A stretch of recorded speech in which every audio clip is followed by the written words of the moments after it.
امروز میخوایم در مورد یعقوب لیث از دراوران سیستان صحبت بکنیم. اما بعد از کرمان، یعقوب در سال 256 هجری به بامیان و بلخ حمله میکنه و میتونه اونجا رو هم به تصرف خودش در بیاره. و بعد از بلخ هم نوبت میرسه به پایان کار سلسله طاهریان و لشکرکشی به نیشابور که یعقوب لیث در سال 259 هجری این سلسله رو شکست میده و نیشابور رو به تصرف در میاره. محمد ابن طاهر هم پادشاه این سلسله در رابطه با یعقوب اینطور میگه که ما حریف اون نیستیم و چون جنگ کنیم او پیروز میشود. اما یعقوب در سال 260 هجری مطلع میشه که عبدالله ابن صالح سگزی عازم گرگان شده. در واقع عبدالله ابن صالح از قبل در سیستان با یعقوب مشکلاتی داشته و یعقوب همیشه به دنبال دستگیری اون بوده. به همین دلیل یعقوب به گرگان میره و پیکی نزد حسین ابن زید علوی میفرسته و از اون میخواد که عبدالله رو به اون تحویل بده. در واقع در اون زمان در گرگان و طبرستان علوی ها قدرت زیادی داشتن. با وجود درخواست یعقوب اما حسین ابن زید علوی از تسلیم کردن عبدالله خودداری میکنه و همین باعث میشه که یعقوب با علوی ها وارد جنگ بشه و نهایتا علوی ها رو هم شکست بده.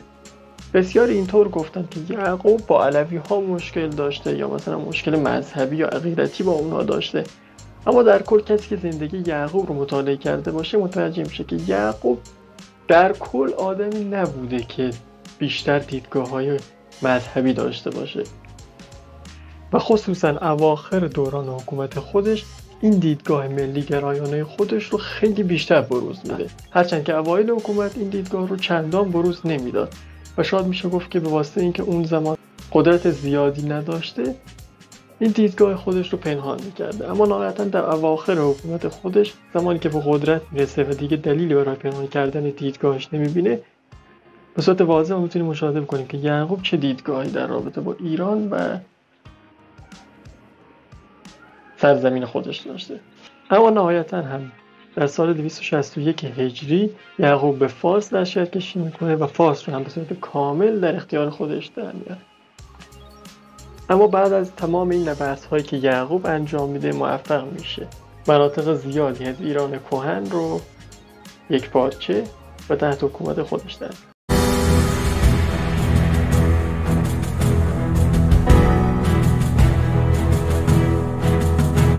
اما قبل از اینکه ما به نبرد یعقوب با خلیفه بپردازیم بهتره که در رابطه با روابط عباسیان و خلیفه با یعقوب یکم صحبت بکنیم.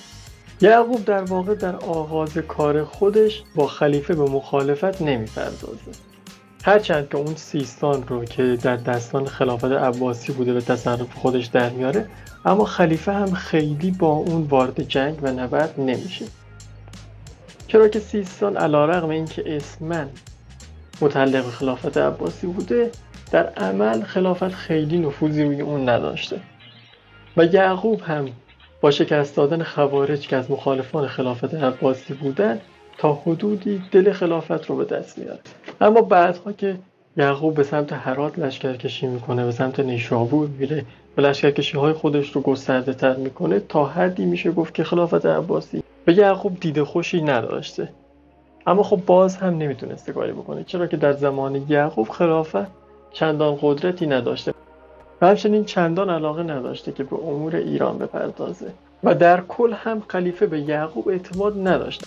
اما چون کسی رو در این حد نمیدیده که بتونه با یعقوب مبارزه بکنه، همیشه رفتار مسالمت آمیز با اون داشته و تا از ترس فرمان حکومت خراسان، طبرستان، فارس، کرمان، سند و هند رو به یعقوب تحفیظ میکنه و یعقوب در طی نبردهای خودش اینطور نشون میده که صرفاً هویت ایرانی براش ملاک و اصله و ارزشی برای خلافت عباسی، علوی‌ها یا گروه‌ها یا مذهب‌های مختلفی از جمله خوارج قائل نبوده و صرفاً هویت ایرانی و یکپارچه کردن ایران تحت مد نظر اون بوده.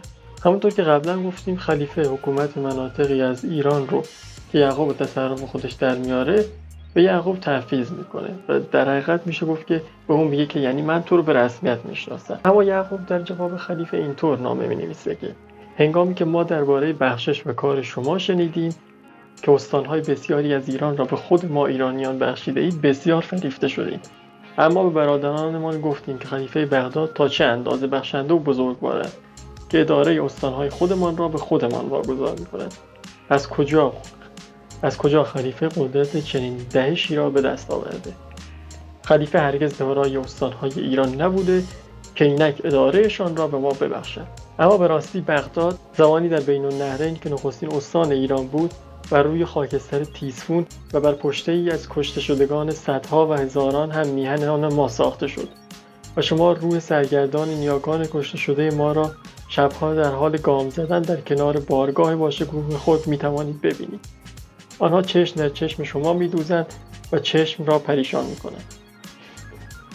آیا راست نیست که بغداد به بهای خون ایرانیان ساخته شده؟ خلیفه باید پاسخ این پرسش را به جهانیان بدهد.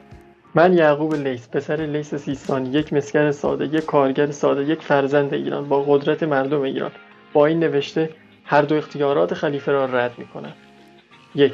نفرین و محکومیت خود، برادران و یارانم. 2. بخشش و برگرداندن استانهای خودمان به خودمان. هر گونه دخالت بغدادیان در کار ایرانیان را رد می‌کنم. ما به خلیفه بغداد نیاز نداریم که استانهای خودمان را که پیشاپیش پس گرفته ایم و برای ایران است و نه هیچ کس دیگر به ما ببخشد. خلیفه شاید خلیفه باشد، اما هرگز خلیفه ایران نمیتواند باشد. اما در روایت دیگه نامه یعقوب به خلیفه طور دیگه اومده. بعد از اینکه خلیفه پیکی رو به سمت یعقوب میفرسته و بهش میگه که تمامی نقاط که در ایران تصرف کردی از آن تو باشد ولی مرا به خلافت مسلمین بپذیر، یعقوب لیث صفاری نان و پیاز و شمشیر را در یک سینی میذاره و در پاسخ به خلیفه میگه که تو یک متجاوز به خاک ایران هستی و در مقامی نیستی که ملک ایران را به ایرانی ببخشی. من یک رویگرزاده ایرانی هستم، غذای من ساده است، نان و پیاز، ولی پاسخ من به متجاوزی مانند تو به خاک ایران، هرچند خود را خلیفه مسلمین بخوانی، این شمشیر است. اما یعقوب برخلاف اینکه با اعراب مشکل داشته، با نفس اسلام مشکل نداشته و اون رو قبول داشته. در واقع یعقوب به اعراب این پیام رو میده که به بیابان‌هاتون برگردید و همچنین به اونها اینطور نشون میده که به دنبال احیای هویت ایرانیه.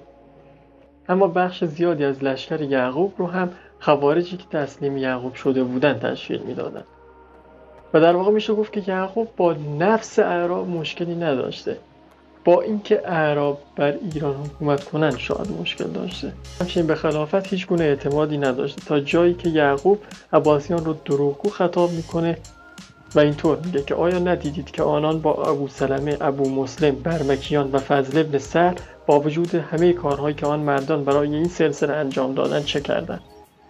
نباید گذاشت دیگر کسی به آنان اعتماد کند. و در رابطه با اثبات اعتقاد یعقوب به اسلام هم میتونیم بگیم که یکی از بزرگترین و شگفت‌آورترین بناهای شهر زرنگ در واقع مسجد جامع اونه. همچنین به گفته نویسنده تاریخ سیستان در ماه رمضان هر سال 30,000 درهم از بودجه دولت صفاری وقف این مسجد میشده. اما در رابطه با نبرد آخر یعقوب بعد از اینکه در فارس محمد ابن واصل رو شکست میده، در 274 هجری قمری رو به جندی شاپور میفرسته و خودش هم راهی اهواز میشه. اینجاست که معتمد خلیفه عباسی با سپاهی از بغداد خارج میشه و این دو سپاه در 7 شوال 265 هجری قمری با هم مواجه میشن و یعقوب موفق میشه در این نبرد معتمد رو شکست میده. با اینکه یعقوب بر معتمد پیروز میشه، اما لشکر معتمد فرار میکنه و یعقوب به دنبال اونها میاد. یعقوب قصد داشته معتمد رو از خلافت برکنار کنه و موفق رو به عنوان خلافت عباسی منصوب کنه. اما نهایتا زمانی که یعقوب به نزدیکی بغداد میرسه، موفق دستور میده تا آب دجله رو بر یعقوب ببندن و همین باعث میشه که یعقوب هلاک بشه و شکست بخوره. یعقوب هم بعد از این شکست در راه بازگشت به برادر خودش عمرو نامه می‌نویسه که خودش رو به یعقوب برسونه.